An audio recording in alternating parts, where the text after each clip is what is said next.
Hey guys, thank you all for letting me come and share with you. I've been looking forward to this. I'm always excited when I get to present to new faces, people I've never met before, and I appreciate you letting me come and share with you.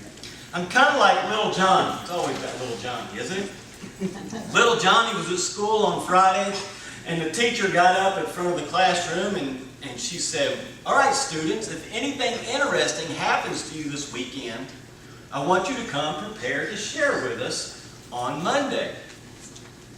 And so the weekend took place, Monday rolled around, and Johnny could not sit still. He could not wait to share what had happened with him over the weekend. And finally the teacher looked at Johnny and says, "Johnny, you look pretty excited." Says, "Share with us what happened over the weekend." He said, "Me and my daddy went fishing and we both caught 75 catfish and they all weighed 75 pounds. And the teacher said, "Now, John, you know that didn't really happen." He goes, "Absolutely it did." He said, "My daddy's a great fisherman. I'm even better than he is. We both caught 75 catfish and they all weighed 75 pounds. And the teacher says, "Now, John, what if I told you that on the way to school this morning, I was walking down the sidewalk, minding my own business, when all of a sudden, out from behind this tree, jumped this great big old grizzly bear, and he reared back on his hind legs, and he was just about to devour me, when all of a sudden this 10-pound yellow dog ran up, attacked that bear, grabbed him by the throat, slung him to the ground, and killed that bear." I said, "Johnny, would you believe that?" He said, "Yes, ma'am, I would. Matter of fact, that's my dog." I hope I'm not so excited that I would stretch the truth, but I am excited about sharing some principles of truth that I have learned along my journey. Several years ago, my wife and I, after we'd been married about a year, decided it was time to buy a house. Looking back on it now, 16 years later, we were not ready to buy a house, but we thought we were. And so we found a house that we both agreed upon, and it was unique to say the least. It was a house with character. But we loved it. We loved it. It had 2 bathrooms, which was my only criteria for looking for a house. After a year of marriage, I just needed 2 bathrooms. That's what I needed. And this house had that. The upstairs bathroom had a shower. The downstairs bathroom had an iron clawfoot bathtub. It was beautiful. However, I'm a shower person. I don't like to sit in the water with the dirt floating around me. Okay? I like for the water to beat the dirt off of me. However, I told you this house is kind of a unique house, had character. At the time of move-in, our shower was not working.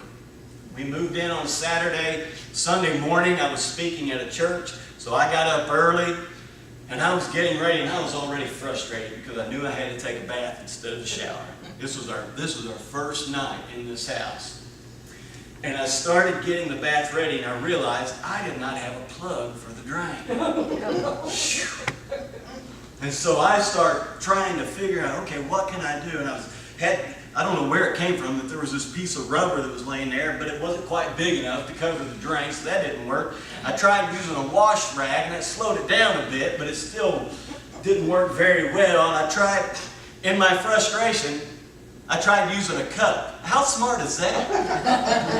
Hey man, you said, just floated to the top. And finally, after a kind of a combination of all these different things, I finally got it slowed down enough where I could actually have enough water to take a bath.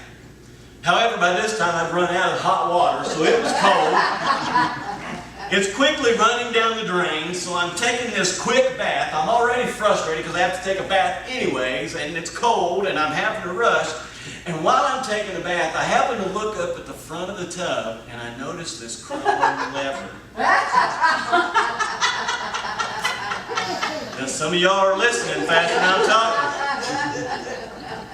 I reached up and I pulled up that chrome lever, and lo and behold, the water stopped running down the drain. I mean, have you ever made a mistake quite like that? Oh, wow. I just have to tell you, it takes somebody who's pretty secure to be able to share a story like that. But I tell you what, that I make a lot of mistakes. I commit a lot of failures. And I have learned that you can either fail forward or you can fail backward. Okay? There's a couple of stories that have really influenced me. Max Lucado, he's a Christian author. With his first book, he went to 15 different publishers to get that book published. And they all said no. Till finally he went to the 16th publisher. And they agreed to publish the book on one condition: that they not come to him for a second book. Well, now Max Lucado is one of the more famous Christian authors in the world. I bet you they would like to have a second book by Max Lucado, don't you? In an interview, somebody asked Max Lucado, says, what was going through your mind as you were going to all these publishers and they were turning you down? And Max Lucado simply said this: I just thought, I need to go to a different publisher. Isn't that a great attitude? Yeah. Somebody put it this way with Max Lucado. Max Lucado had the gift of being able to not make it and not realize he didn't make it. That is a gift, isn't it? Because most of us, once we don't make it, it's that first mess up, that first failure, we're like, oh, I can't do this. Not him. He just kept going. Dr. Norman Vincent Peale, the author, you're probably familiar with this book, the author of the book, The Power of Positive Thinking. He went to 17 different publishers with that book, and they all turned him down. He came home with the manuscript, he threw it down in the trash, and he said, that's it, I'm finished. And his wife was there, and she's like, what happened? And he began to tell her all the rejections he had received. And after a while, she knew how much blood, sweat, and tears he had poured into this manuscript. And so she walked over to the wastebasket to pull it out. And he goes, no, I forbid you to pull that out of the trash. Pretty negative attitude for a guy who wrote The Power of Positive Thinking. So she waited for him to leave. She went over, obeying his wishes. She picked up the wastebasket. She took the wastebasket with the manuscript in it to another publisher. That publisher pulled it out, read it, he liked it. 5 million copies later. One of the more popular books in our nation, The Power of Positive Thinking. We can either fail forward or we can fail backwards. I remember on the day of my high school graduation, I was up before anybody else in my family except for my dad. My dad was an early riser. And we were kind of talking a little bit. I had to be at the high school before everybody else. And we were just kind of talking, just kind of generic talk. And all of a sudden he looked at me and he goes, boy. I always knew my dad was serious when he called me boy. With my mom, it's like my full name, right? Thomas Lee Lanham. Dad looked at me and he said, boy, I never thought I'd live to see this day. Well, that's encouraging. But he had reason to feel that way. I was not always a good kid, and especially academically, I didn't do very well. I think it had something to do with my birth. You see, I was born at a very early age. However, not quite as early as most other people, because you see, I was due in 1971. I wasn't born until 1972. Now, it's not quite as bad as it sounds. I wasn't a year late, but I was almost a full month late. I was due between Christmas and New Year's. I was actually born on January 21st. And even then, I guess technically I wasn't born because my mom had to have a C-section. I didn't want to face this cruel world. I was perfectly comfortable where I was. I didn't want to go through that transition, but they came in and got me anyways. And at that time, C-sections were not as common as they are now. And sometimes they were rough. And when I came out, I was an ugly baby. Matter of fact, I was so ugly, if you can believe this. There you go. I was so ugly. How ugly were you? And my parents did not buy my baby pictures. Now what does that do to a person's ego? I'm serious. They took my picture as soon as I came out. They took my picture, and then a few days later, they brought them back. And by this time, I was all swollen because of the procedure and everything. And by the time the pictures had come back, I was relatively normal, whatever normal means. And they looked so bad. My baby pictures were so ugly that my parents did not buy my baby pictures. So I think that's part of my problem. You know, if I were talking to Freud, I would have to share that story with him because I think that's part of my issue. But I was not a good kid. First time I ran away from home.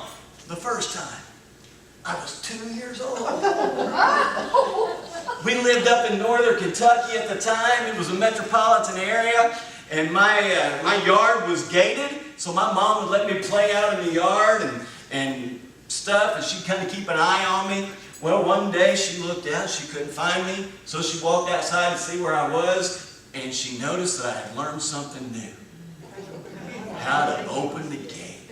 Like 2-year-olds do. Like 2-year-old to do. That gate was standing wide open, and she immediately went in the house and called the police. I was several blocks away, across a set of railroad tracks, Oh my gosh. sitting in a bar talking with a couple of girls.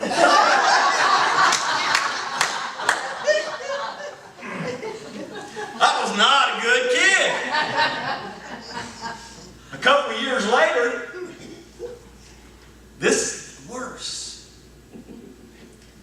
My sister was a few years older than me, and there was one thing that grabbed her attention away from me more than anything else, and that was Barbie dolls. So I come to hate her Barbie dolls. Because that means she wasn't playing with me. And one day, there were several people over the house. I got one of my sister's Barbie dolls. And I found a lighter. Wow. Some of you know where this is going. I went into my mom and dad's bedroom where nobody could see me. I lit her hair on fire. And I sat there and watched it for a little bit. And then I put it on my mom and dad's bed. Oh. I don't remember anything else when I was 4 years old, but I remember this event like it was yesterday. I threw it on my mom and dad's bed, and then I walked back into the living room and sat down and watched television with the other kids. Like I said, there were several people over the house that night. A lot of them were smoking, so the house was kind of had smoke in it already. That whole room was in flames before anybody knew it. So supervision was definitely a problem. Yes, supervision was a problem in my family. Yeah. My wife and I, we have become overprotective parents because I've been there. She was a good kid growing up. I was the bad kid growing up. Supervision was a problem, not you. And academically, I never did well. I was an average student at best. I always enjoyed going to school. Matter of fact, I enjoyed the 6th grade so well, I took it twice. Okay? I was not the kind of kid that wanted to skip school. I just did not do well academically. So you can understand where my dad was coming from when he said, I never thought I'd live to see this day. But not only that, and I think this surprises people, once I graduated high school, I went on to college. I was a glutton for punishment. Even at the college level, I did not do that well. Matter of fact, I'm one of those people that squeezed a 4-year degree Into 6. into 6. There you go. Squeezed it into 6. Matter of fact, there was one point in my college career that my grades were so bad they asked me not to come back. The encouragement of my mother, convincing me to go to Johnson Bible College, as it was called then, and plead my case. She's slow, but she came around. There you go. There you go. I pled my case, and I say by the grace of God in Johnson Bible College, I was allowed to get back into school. My grades did come up, not significant, but enough to stay in. I finished, I graduated, went on to do ministry, and that's something that was a different fire inside of me. When I was just a little kid, now here's what I didn't share earlier. When I set that house on fire up in northern Kentucky, my mom and dad were talking about moving back down to the London Corbin area where they have both grown up. I just helped them make that decision a little quicker. We moved back down there. We didn't go to church up there when we were in northern Kentucky, but my mom took me and my sister to church where she had grown up. And it was there that when Jack Bunch would finish preaching, he would come down the aisle, as many churches do, and he would stand at the end of the church and he would shake hands. Well, this is what I would do.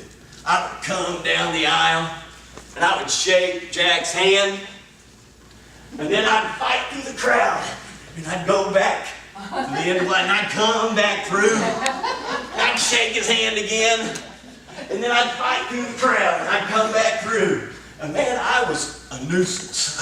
I was knocking people over, and I was just being a pain. Wasn't my intention, but I just enjoyed walking through and shaking hands. And one Sunday morning, Jack Bunch took me by the shoulders. I didn't know what he was going to do to me, but he took me by the shoulders and he said, "How about you stand right here and shake hands with everybody else as they come out?" If he had given me $1 million, it would have been more to me than that experience. And for I don't know how long, I would stand there and I would shake hands with people as they walked out. That sparked a fire in me. It wasn't long after that I would bring home Sunday school material, and I'd stand up on the hearth in front of our fireplace and I would read it pretending like I was preaching. I did eventually go into ministry, and I have now extended that beyond the church walls and in speaking to secular organizations and stuff like that as well. Just helping people climb to their God-given potential. That's my heart's desire. Not bad for a 6th grade flunky. Eventually, I went back to college. I just don't learn my lesson. In 2015, I went back to school to get my master's in life coaching. Good for you. We're not at the end of the story yet. This could turn out bad. 2 years anymore. Yeah, it was a 3-year program. I did it in a year and a half. Wow. And I graduated with high distinction because of a 4.0 GPA.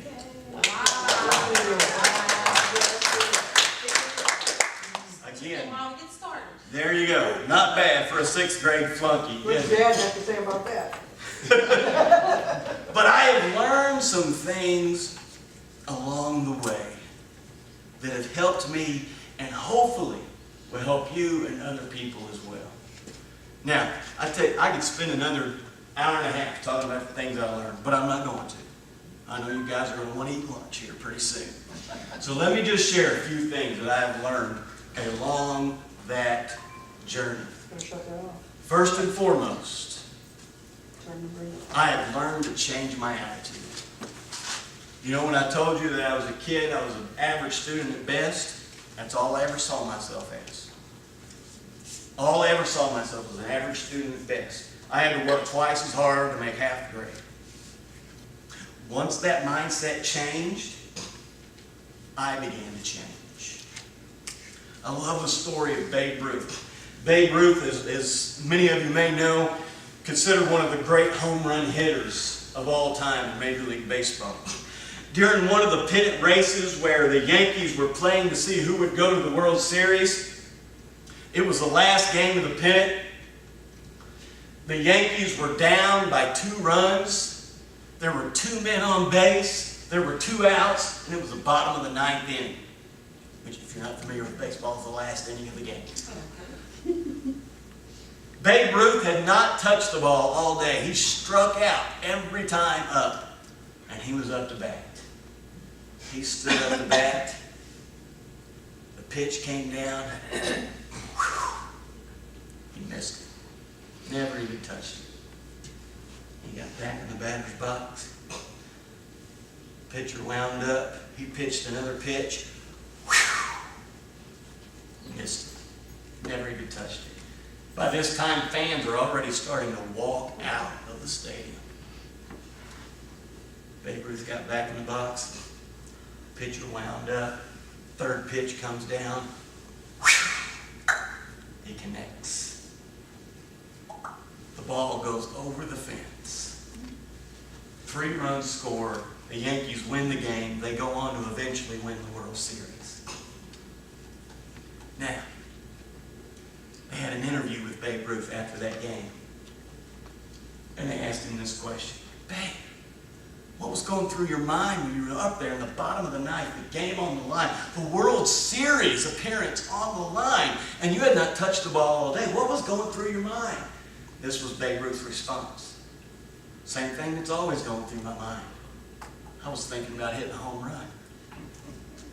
Isn't that great? Yeah. It didn't matter that he struck out 3 times already. He wasn't going up there thinking, I've struck out all day. What am I going to do? Everybody's depending on me. I can't do it. I can't handle the pressure. The only thing on his mind, hitting a home run. So I want to have the attitude that Babe Ruth had. Every time I get up, no matter how many times I failed, I'm going to hit a home run this time. I'm going to hit a home run this time. Second thing I've learned is to stop listening to failure messages. Because we get them all our life, don't we?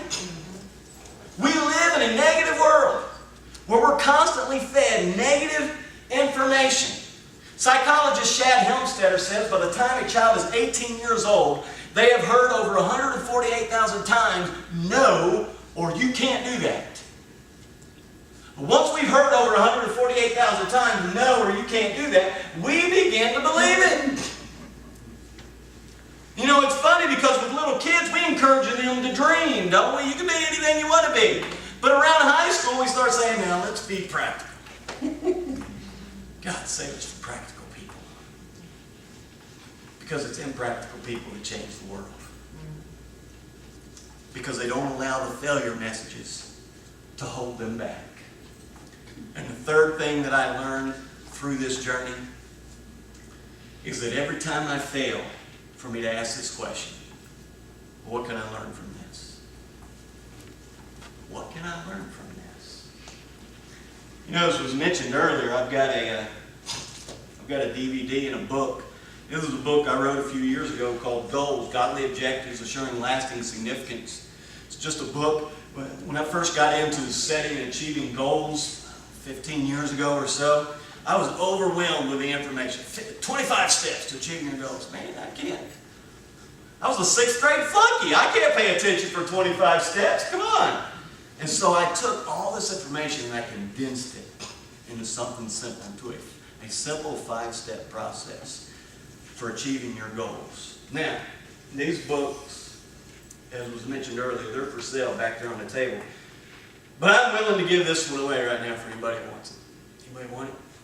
You willing to come get it?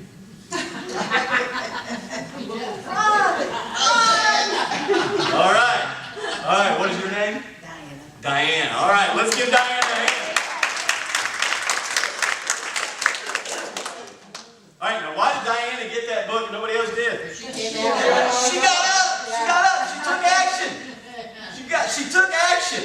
You know, even after I embarrassed myself in that bathtub trying to hold the water in it, once I noticed the chrome lever, then I look at that and go, a lot of good is going to do me now. No, I took action. I pulled it up.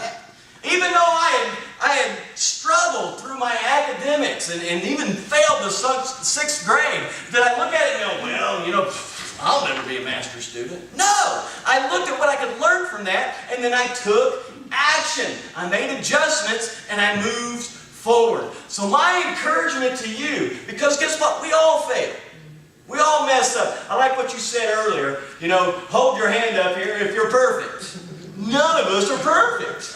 We all mess up all the time. Whether it's a booklet or in our life or whatever the situation may be, we all fail. But are we going to fail backwards or are we going to fail forward? when we fail. And it depends on whether we change our attitude, we stop listening to failure messages, and we ask the question, what can I learn from this? Most successful people don't even use the term failure. They call it a learning experience because it's an opportunity to begin again more intelligently. Isn't it? And another thing I want to emphasize really quick, realize that failure is an event, it's not a person. You may have failed. Matter of fact, you have failed. We've all failed. Failure is an event. It is not a person. Now, I'm going to close out with a story here in a minute, but before I do, I just want to open up. Anybody got any questions about anything I've said? I'm not going to tell you how to start a fire on a bed. I'm not going to share that information. What city was that? That was up in the Covington, Kentucky area. Taught for a while there. Oh, really? Holmes Middle School. Yeah, well, my sisters, I'm a baby boy. Did she fail you? We moved before I started school, but most of my sisters, 3 of my 4 sisters went through the Holmes school system. Yeah. So I actually went through Laurel County when we moved. Any other questions? What's your most memorable event beyond the Masters? That's great. My most memorable event? Probably my wedding. That's a good answer. Good answer. Probably my wedding. But listen, once I got to the point where I thought, man, I've got this life thing figured out. I'm not making the mistakes I used to do. I got married. I found a whole new plethora of mistakes to make once I got married. And once I thought I got that down pat, then we had kids. Whole new plethora of mistakes.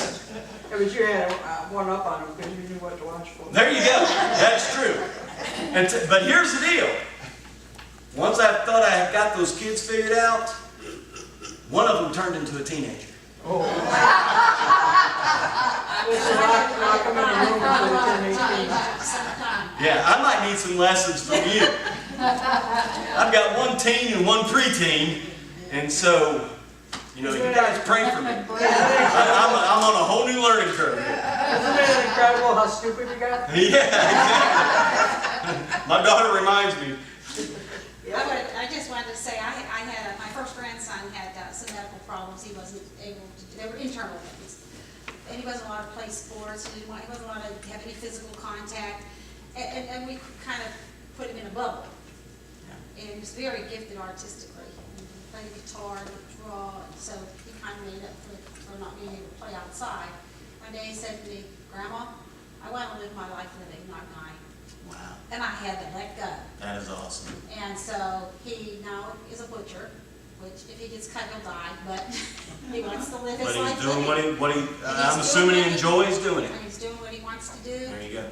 And so, and he kept on, even when we tried to put him in his bubble. Absolutely. That's a great testimony. My grandson had palsy, and they didn't straighten up his legs until he was 5 or 6 years old, and they lengthened the tendons, so he walked around on his knees in the first part of his life. Yeah. Went through elementary school in a wheelchair, and finally got to a walker for middle school. And near the end of middle school, one of the administrators pulled us over and said, you gotta listen to this. He came off the bus and he walked straight to the back of the school and he parked that walker and went the rest of the day without that walker. Wow. He wound up going to the community college. Well, in high school, he graduated top 10%. Wow. He was the teacher's aide in the biology. He went to a community college, graduated with honors, went to Florida International University. He just graduated with biology, chemistry, and forensics with DNA specialty. Wow. Wow. That is awesome. He said, people tell me I'm disabled, but I'm only disabled if I wanted to do that. Yeah. And if I don't want to do that, I'm not disabled. It has to do with the mindset. It has to do with our mindset. Hey, several years ago, I was coming out of Roanoke, Virginia, which is where my mother-in-law lives. We were visiting her, and we were heading back to Kentucky. And I saw this great big billboard on the interstate. We got on the interstate. And on this billboard was this big bird with a frog in his mouth. And the only thing you could see of this frog were his legs hanging out and his arms. Now his legs were just kind of dangling. But his arms and his hands were clenched just below the lump on the neck of that big bird. And the words that they had on the top of that billboard was this: never give up. Wow! That's what we need to take. It doesn't matter how rough life might get. It doesn't matter how many failures you've experienced, how many times you've messed up, how many times you feel like you've hidden your head against a brick wall. I don't care if life gets so bad that all you can see is the inside of a big bird's esophagus. Never give up. Thank you.